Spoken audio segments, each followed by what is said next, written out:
Hi. Today's a very simple one. I got a corky. Today's a very simple one, and a lot of people want to know what it is. And it is how to read a dog food label. It's really simple, and I'm going to try to explain it as easily as I can. I'm a big believer in the KISS principle. K-I-S-S. Keep it simple, stupid.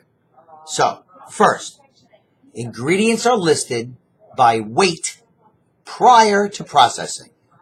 Sort of like on the commercial when you see a McDonald's burger, quarter pounder before cooking.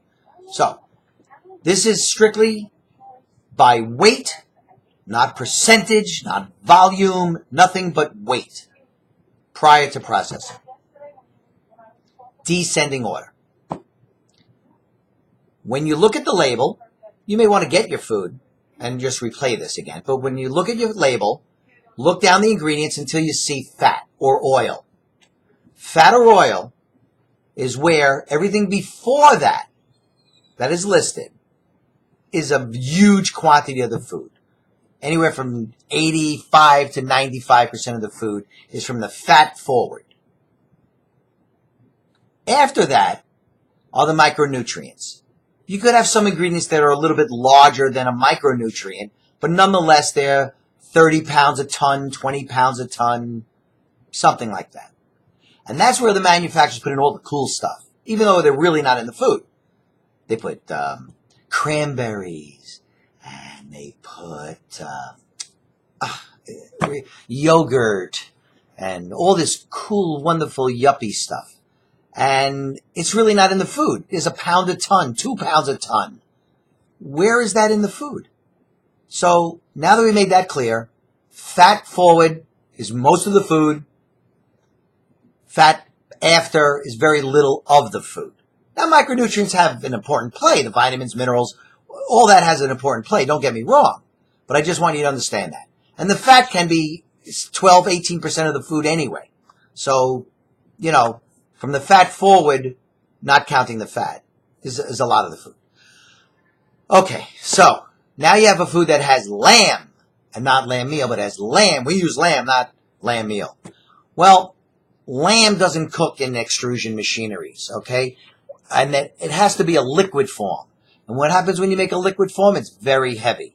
So if you have lamb, chicken, beef, duck, goat, rabbit, whatever, listed as a meat, it's a liquid form. It's a very good chance it's a liquid form because that's how they process it.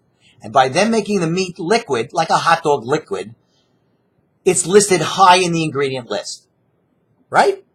So it's deceiving because you think the kibble at the end is mostly lamb or that meat. That's not true. If they use a meat and then a grain and a grain and a grain and then a meat, or they use a meat, a potato, which is a starch, which I don't even want to start addressing these grain-free diets that use products that are from below the ground or the ocean.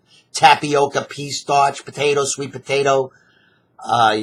These are not ingredients. Dogs don't dig for food and dogs don't fish for food. But that's another whole understanding. My kids like ice cream and popcorn, but I'm not giving them every day, Anyway, so you have that. So what happens if they use a meat, which is a liquid, and then some grains or starches, which expand when cooked? How much meat is really in the finished kibble? Not much. Another trick they use is they may take an ingredient like rice and split it into brown rice, rice middlings, rice flour, whole rice, white rice. And therefore, what will happen is that you'll have a product that may have a meat, and then 5 or 3 grains, or rice split up into 3 things. And what that is that you put those together, they split it up so it's not the first ingredient. Those expand, the others shrink. Okay? It's that simple.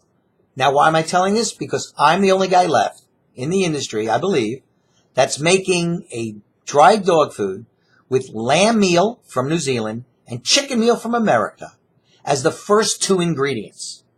What happens to a lamb meal? What is a chicken meal? What is a meal? A meal is the product that is mentioned without the water and fat taken out of it.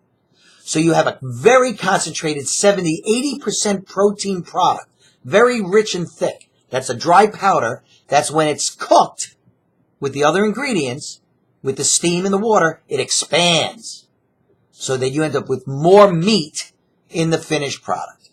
It's that simple. And what's the result of that? High digestion, lower feeding amounts, smaller stools. It's a win-win. Why aren't the manufacturers making foods such as this anymore? They used to many years ago. Why? It's expensive. It's very expensive. Trust me, it's very expensive. So that's basically how to read a label 101.